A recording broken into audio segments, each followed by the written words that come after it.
El tema es bastante, el tema que puse es bastante, digamos, no muy real, o sea, yo no voy a hablar de historia de la pintura con la medicina, sino más bien lo que voy a hacer va a ser algunos ejemplos que muestran mis preferencias y mis experiencias personales referidas al tema. Bien, vamos a empezar con, yo lo que voy a mostrar va a ser cuadros que me han llamado la atención a lo largo de mi corta vida de conocimiento del arte y especialmente de la pintura. Voy a mostrar primero un ejemplo de lo que era un hospital de la Edad Media. En Isenheim, en Colmar, cerca de la frontera de Alemania y Francia, existe un monasterio, que es el monasterio de San Antonio. El monasterio de San Antonio fue en su momento una especie de hospital del periodo de la Edad Media donde se asistían los enfermos, y especialmente enfermos cutáneos, enfermos de lo que le llamaban los fuegos de San Antonio, que era nada más ni menos que el ergotismo, o sea, que era la intoxicación por el conocimiento de centeno. Y bueno, ahí hay un altar, que es el altar de Isenheim, que es realmente un monumento de la cultura humana, y ahí hay un panel central, que es la crucifixión. Y lo que llama la atención de la crucifixión es lo horroroso que es Jesucristo en este cuadro, ¿no es así? O sea, ustedes miran la imagen de sufrimiento. Humberto Eco dice que esto es un monumento a la fealdad. Y bueno, entonces, la pregunta que todos nos hacemos cuando miramos eso tan feo, de un Jesucristo crispado, con los dedos bien crispados, todo lleno de pústulas, ¿no? y de lesiones cutáneas, es por qué este hombre, Matías Grunwald, hizo esto. Una hipótesis de los críticos es que lo que quiso fue identificarse con los enfermos. Los enfermos tenían este tipo de sufrimiento, hacían convulsiones, hacían episodios psiquiátricos y además hacían lesiones cutáneas muy graves. Y quizá lo que quiso hacer fue identificarse con los enfermos. Los pintores toda la vida hicieron eso, o sea, pintaron lo que había en esos modelos. Entonces voy a poner algunos ejemplos de lo que había en esos modelos, ¿no? Primer ejemplo. Este es un cuadro impactante. Este es el descendimiento de la cruz de Rosen van der Weyden, que está en el Prado de Madrid. Es realmente un cuadro impresionante. Usted cuando lo miran queda uno impactado. Es bastante grande y parece una escultura, o sea, parece realmente una escultura. Y bueno, les llama la atención, por supuesto, la fisonomía de las caras. Esto es la Virgen María. Fíjense en las lágrimas que están pintadas en el cuadro. Pero si van un poquito en perspectiva, la Virgen María tiene un bocio notorio. Y lo que pasa es que en ese periodo de la historia el bocio endémico era muy frecuente y los pintores pintaban lo que veían. Entonces, la Virgen María de Rosen van der Weyden, del descendimiento de la cruz, tiene bocio. Y bueno, y este es otro ejemplo. Este es la alegoría de la primavera de Botticelli, obviamente uno de los genios del Renacimiento italiano. Y bueno, en la Galería de los Uffizi está este cuadro, y si lo miran con detenimiento, hay dos personas especialmente, que son que se supone que es Venus, y que se supone que es Flora, a ver si se ve, que no lo veo. Que es Flora, que también, si miran de vuelta con detenimiento, los cuellos de ellos son bastante marcados, sobre todo el de Flora, y bueno, hay autores que plantean que dibujó una persona con bocio. Vayamos a otro ejemplo. Esto es la Capilla Sixtina, seguramente la conocen todos, ¿no? Miguel Ángel pinta esto, que es otra obra maestra de la pintura universal, y hay un lugar en el techo de la Capilla Sixtina, que es que es la apertura de las tinieblas por parte de Dios, es decir, la apertura de la luz de las tinieblas, ¿no es así? Y si ustedes ven el cuello, les llama la atención el cuello de Dios abriendo las tinieblas está muy marcado, ¿no es así? Y sobre esto se ha escrito, pero bastante bibliografía. Hay ya conocido una carta que le escribe Miguel Ángel a un amigo que dice: de afanarme en este trabajo me he ganado un bocio como las paperas que les produce el agua a los gatos de Lombardía. Es muy probable que Miguel Ángel tuviera bocio. Y bueno, sobre ello se han escrito, ya les digo, bastantes cosas en bibliografía médica, ¿no? O sea, más allá de todo lo que son las crónicas de arte. Y hay por ejemplo, hay una publicación que habla del bocio divino de Miguel Ángel. Y hay unos ingleses que no identificaron un bocio ahí, sino que lo que plantean es que hay una especie de lenguaje oculto. Eso era bastante frecuente en la época. No olviden que Miguel Ángel hacía disecciones de cadáveres en forma clandestina y quizá pudiera ser que hubiera hecho imágenes ocultas de lo que él veía, por ejemplo, de descubrimientos que él había hecho a nivel del cerebro, del sistema nervioso central. Entonces plantean de que parte de estas, de lo que es el cuello es una representación de la base del encéfalo, ¿no es así? Bien. Y si los pintores eran sus propios modelos, y les pongo un ejemplo. Yo cada vez que veo un cuadro del Greco, me acuerdo del síndrome de Marfan, ¿no? O sea, si miran un Greco, son típicos. Esto es el manierismo, en términos de historia de la pintura es el manierismo, ¿no? O sea, son figuras estilizadas, largas, pero tienen dedos largos, tienen hiperextensión de las manos, miren las manos como las tienen un poco hacia afuera, tienen aspecto marfánico. La verdad que no sé, nunca pude encontrar si el Greco era un Marfan o no. De hecho, él se autorretrata en muchos cuadros. En el segundo cuadro, en el entierro del conde de Orgaz, que está en Santo Tomé en Toledo, está retratado, es uno de los que está, digamos, a la derecha del cuadro. Pero hay un autorretrato del Greco que es lo que pasa es que no está de cuerpo entero. Y es un Greco medio tardío, ¿no? O sea, bastante entrado en años. Y quizá fuera un Marfan, uno no lo sabe. Pero sinceramente, yo la primera vez que vi un Greco dije, este es un Marfan, y cada vez que los veo me acuerdo del síndrome de Marfan. Vamos a pasar a una lección de anatomía del año 1600. Seguramente muchos de ustedes estarán suponiendo de lo que voy a hablar, ¿no es así? Este es Rembrandt, la Marlies en La Haya. Y Rembrandt lo que hace es retratar a la cofradía de los cirujanos de Ámsterdam de esa época. El señor Nicolas Tulp, en realidad no se llamaba Tulp, Tulp era el logo que tenía en su consultorio, era un tulipán, se llamaba de otra manera, no recuerdo cómo, pero no se llamaba Nicolas Tulp, era popularmente conocido por ese nombre. Y él era un disector, era un cirujano y era el jefe, era el disector oficial de ese periodo de las clases de anatomía que se hacían en ese periodo. Las clases de anatomía eran comunes de esa manera. Se hacían unas 5 o 6 por año en Ámsterdam, por ejemplo, y se hacían en invierno para que, obviamente, el cadáver no se pudriera. En general empezaban por el abdomen. Si ustedes ven, hay muchos cuadros de lecciones de anatomía de ese periodo. En general empezaban por el abdomen. Acá una cosa particular de Rembrandt es que lo hace empezando por el brazo, como ven, el brazo izquierdo. El brazo izquierdo está llamativamente desproporcionado al resto del cuerpo, y hay quienes suponen que es porque el cadáver, que era un condenado a muerte, habitualmente los cadáveres que se disecaban eran los condenados a muerte, posiblemente fue cortado la mano por un ladrón. Está identificado el nombre de esa persona. Bueno, Rembrandt aquí lo que hace es retratar a la cofradía. Cada una de las personas que ustedes ven en ese cuadro está identificado con nombre y apellido. Está identificado en el papel que tiene uno de ellos. Ven que en el medio hay un papel. Bueno, ese papel está puesto en los nombres de las personas que están retratadas en ese cuadro. Pagaron para ello. O sea, Rembrandt estaba haciendo un buen negocio con este cuadro. Y las lecciones de anatomía, como yo les decía, eran elementos sociales de la época. No eran solamente para los médicos, era para el público. Acudían las damas de la época, cobraban entrada.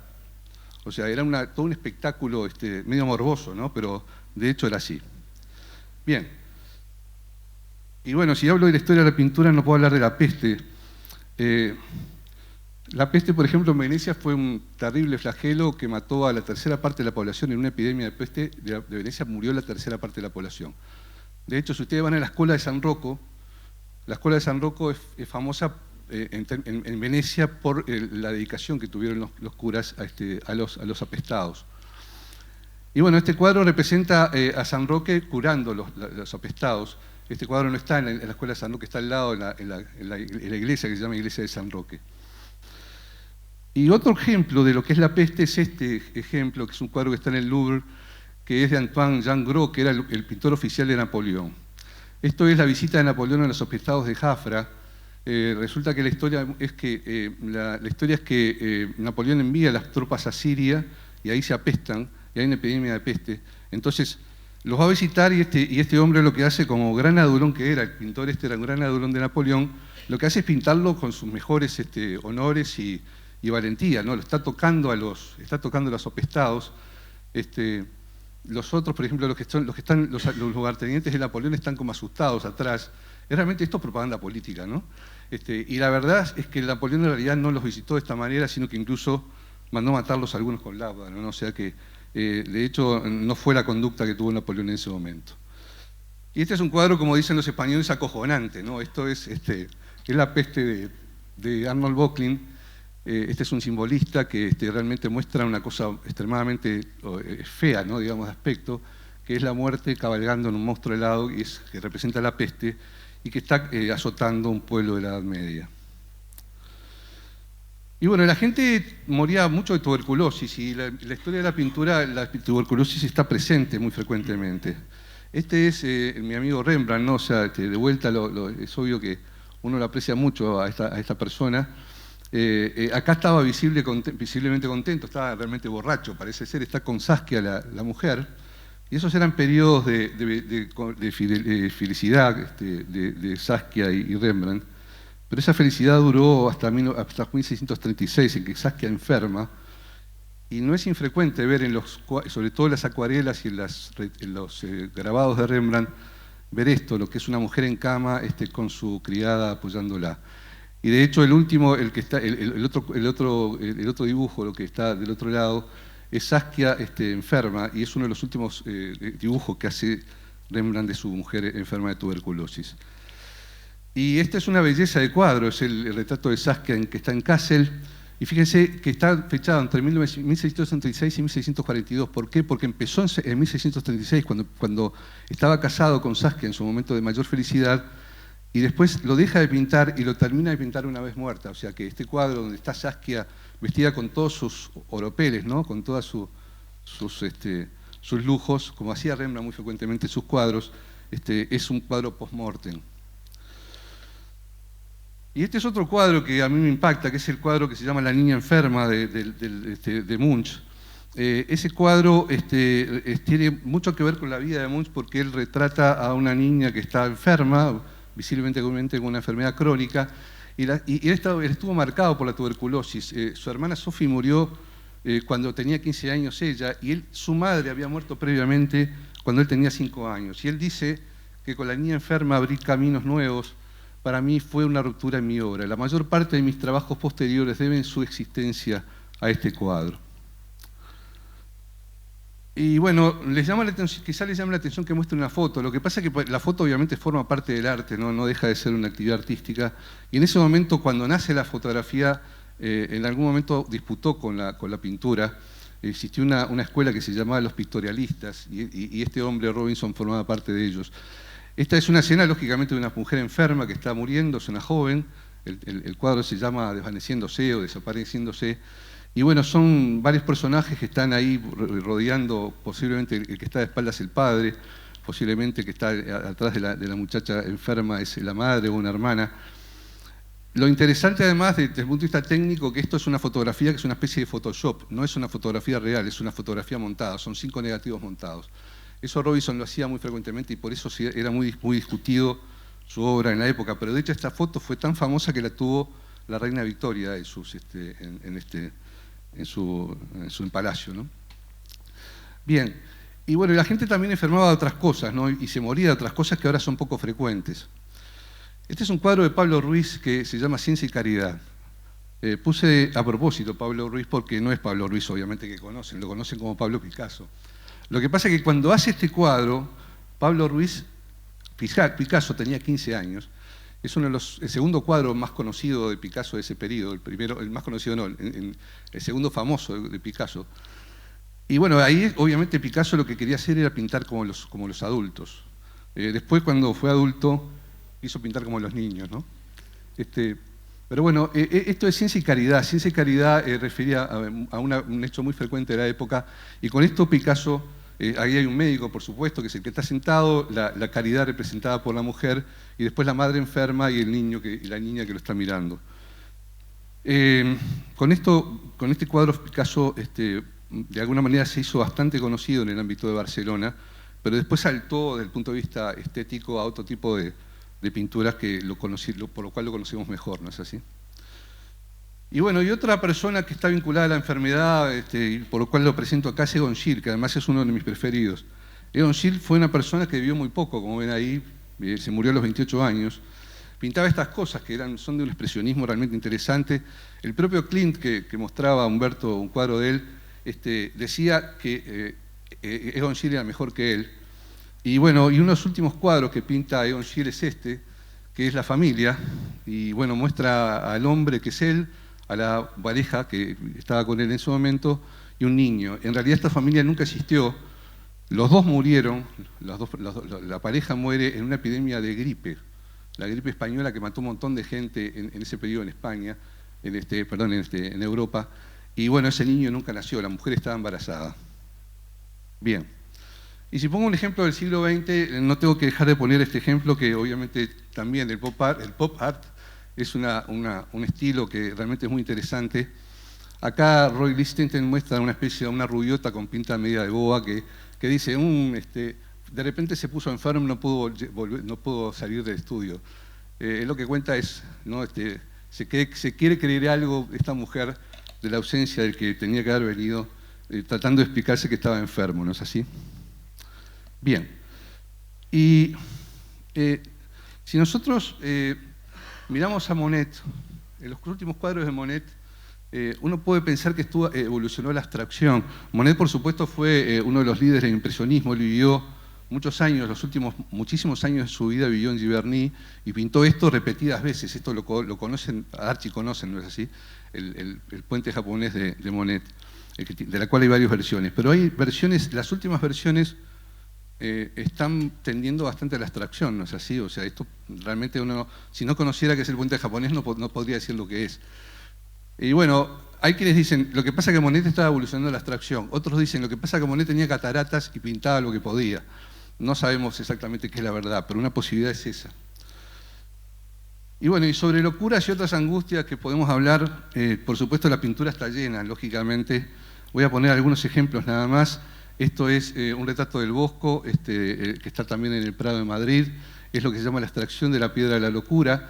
Y bueno, y esas son las cosas que dice, maestro, quítame pronto la piedra porque en ese periodo se identificaba la presencia de una piedra en la cabeza como el origen de la locura, y había que sacársela. Entonces había charlatanes que sacaban la piedra, y bueno, acá hay un charlatán que está sacando la piedra de esta persona, que es Luberdas.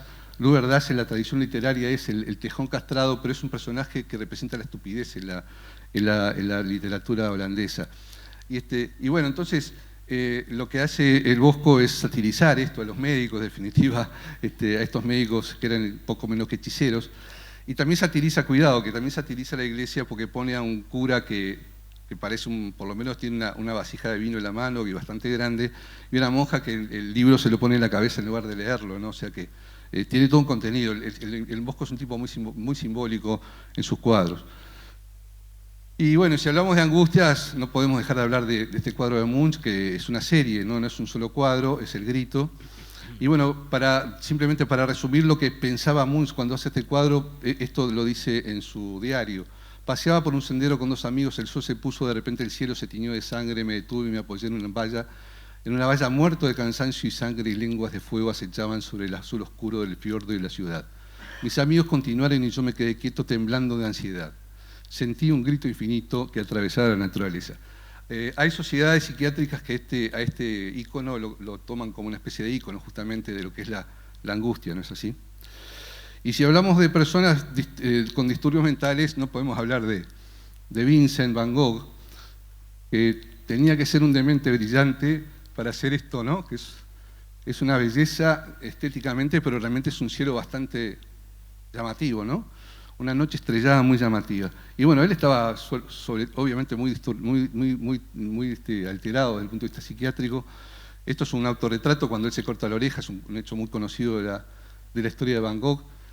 Y cuando se corta la oreja y se la lleva a la prostituta, que se corta el pedazo de oreja y se lo lleva a una prostituta que vivía ahí en Arles, cerca de él pone en la pared, pinta, yo soy sano de espíritu, soy el Espíritu Santo. Eso es lo que pone en la pared cuando se va de ahí. Bueno, y por supuesto Van Gogh, los colores son muy llamativos.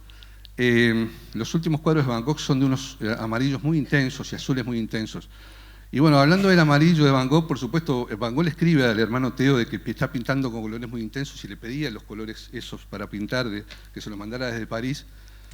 Pero bueno, hay quienes sostienen que en realidad lo que pasaba con Van Gogh es que podía tener una intoxicación digitálica. Los intoxicados digitales ven amarillo, y hay quienes han planteado esta hipótesis. De hecho, esto ya se los mostré, este es el cuadro del doctor Gachet, y el doctor Gachet está pintado con una planta digital, abajo lo que hay es una planta digital. El doctor Gachet le daba a sus pacientes digital. Bien, y el doctor Gachet fue el último médico de Van Gogh en sus últimos meses de vida. Y bueno, para ir terminando, un ejemplo uruguayo, y no puedo dejar de hablar de este cuadro, que es la fiebre amarilla. La fiebre amarilla la pinta Blanes, recordando la fiebre amarilla de Buenos Aires de 1871. Este cuadro está basado en reportes de la época, o sea, Blanes se basó en reportes de la época. Hay un parte policial de la época que refiere a una persona que se llamaba Sitiani, Brisistiani, que era una mujer que le encuentran muerto en un conventillo de Buenos Aires. Y bueno, informándose con los diferentes aspectos históricos que él pudo recoger, hace un cuadro en el cual hace honor a estas dos personas que están entrando. El otro es el hijo, el que está más, el otro joven es el hijo de la mujer, pero estas dos personas son dos médicos que están identificados, que son Roque Pérez y Manuel Argerich, que fallecieron en la epidemia de fiebre amarilla en Buenos Aires. O sea, es una especie de honor póstumo que se hace a estos médicos. La fiebre, bueno, mató a mucha gente, pero quiero recalcar una cosa, que son acerca de heroísmos y de vilezas en la historia humana.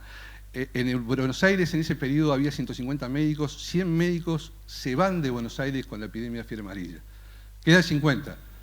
De esos 50, hay 12 que fallecen en esa epidemia. Hay 2 enfermeros, hay farmacéuticos, hay 30 curas, 30 sacerdotes y 22 miembros de la comisión que se había creado para combatir esa epidemia, que mueren. Y Blanes, con gran sentido de la oportunidad, la epidemia termina en el invierno del 71, y en diciembre él lo estrena en el foyer del Teatro Colón de Buenos Aires, y este cuadro en su época hizo mucho impacto social, ¿no es así? Y bueno, y en la historia de la cardiología, por supuesto, hay cuadros referidos a ello, y este cuadro es el más conocido de todos. Estaba en la edición de Hearst de hace muchos años, estaba este mural del monstruo que fue Diego Rivera. Este mural está en el Instituto Nacional de Cardiología del Chávez, de México. Y bueno, es la historia de la cardiología, y se tomó el trabajo de pintar a muchos de los personajes que ustedes ven ahí, que son todos conocidos. Ahí está Stokes, está Stock Adams, está Röntgen, está Galeno, está Mackenzie, está Ben Kebach, está Katie Flack, o sea, hay un montón de gente conocida que está pintada en ese cuadro y que a todos nosotros nos parecen famosos. Y bueno, nosotros en nuestra práctica diaria convivimos con el arte, ¿no es así? Convivimos en realidad todos los días. Si ustedes miran estos cuadros que están acá, este es una puerta de Medina que está a la salida del ascensor del piso 8, se encuentra con ese cuadro, que es un pintor uruguayo muy conocido. Después tenemos este Miró, que lo tenemos allá en el Militar, y este otro lo puse porque estuvo muchos años en el INCOR, en el viejo INCOR de la Española, y después lo tuvimos nosotros en nuestro propio servicio, que es la Tempestad de Cot, que está en el Met de Nueva York.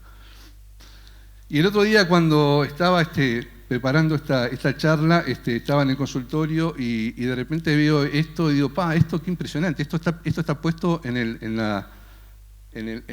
consultorio, este cuadro está puesto ahí como cuadro. Y es interesante, esto parece algo del pop art, o realmente es muy lindo desde el punto de vista de los colores. Bueno, en realidad son nuestros folletos superpuestos, pero están puestos con un diseño artístico muy interesante. Y los diseñadores de esto, la idea original fue del doctor Mayo, y el diseño fue de los Cura, que son los que nos apoyan en los diseños de nuestro material de difusión. Esto es, en definitiva, también arte, y muchas gracias por la atención de ustedes.